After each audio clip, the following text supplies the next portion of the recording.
পরিবর্তন আনা হচ্ছে টাকার নকশায়। নকশা থেকে বঙ্গবন্ধু শেখ মুজিবুর রহমানের ছবি বাদ দিয়ে তার পরিবর্তে যুক্ত হতে যাচ্ছে জুলাই বিপ্লবের গ্রাফিতি। আপাতত ৪ ধরনের নোটে এই পরিবর্তন আনা হবে। ইতোমধ্যে সরকারের পক্ষ থেকে এ বিষয়ে বাংলাদেশ ব্যাংকে চূড়ান্ত অনুমোদনও দেওয়া হয়েছে। আপাতত ২০, ১০০, ৫০০ ও ১,০০০ টাকার নোটের নকশা পরিবর্তনের সিদ্ধান্ত নিয়েছে সরকার।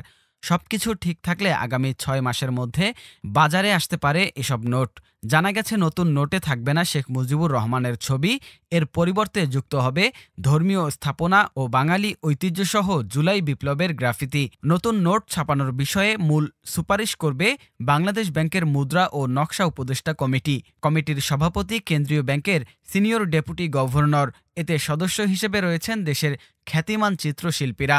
বাংলাদেশ ব্যাংকের মুখপাত্র ও নির্বাহী পরিচালক হোসনে আরা শিখা সাংবাদিকদের বলেন, নতুন টাকা ছাপানোর বিষয়টি অনেক দূর এগিয়েছে।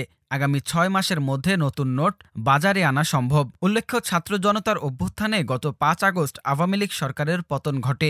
এরপর ৮ আগস্ট নতুন অন্তর্বর্তী সরকার দায়িত্ব নিয়ে বাজারে নতুন নোট ছাড়ার সিদ্ধান্ত নেয়। এছাড়া সরকারের পদত্যাগের পর আওয়ামী লীগ নেতারা পালিয়ে যাওয়ার সময় ব্যাংক থেকে নগদ টাকা উত্তোলন করে নিয়ে গেছেন। এতে ব্যাংকে নগদ নোটের সংকট দেখা দেয়। এ কারণে বাজারে নোটের প্রবাহ বৃদ্ধি করতে সরকার নতুন নোট ছাপানোর সিদ্ধান্ত নেয়।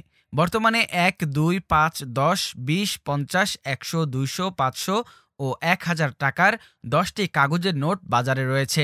এর মধ্যে ২ টাকা থেকে শুরু করে ১,০০০ টাকা পর্যন্ত সব কাগজের নোটে শেখ মুজিবুর রহমানের ছবি রয়েছে। এছাড়া ধাতব মুদ্রাগুলোতেও তার ছবি রয়েছে। বাংলাদেশ ব্যাংকের বার্ষিক প্রতিবেদন অনুযায়ী সর্বশেষ ২০২২-২৩ অর্থবছরে ৩৮,৪০০ কোটি টাকা খরচ হয়েছে নতুন নোট ছাপাতে। তার আগের অর্থবছরে খরচ ছিল ৩৭,৪০০ কোটি টাকা। আর ২০২০-২১ অর্থবছরে ৩৪,০০০ কোটি টাকা খরচ হয়েছিল। সর্বশেষ নতুন নকশায় ২০০ টাকার নোট চালু হয় ২০২০ সালে।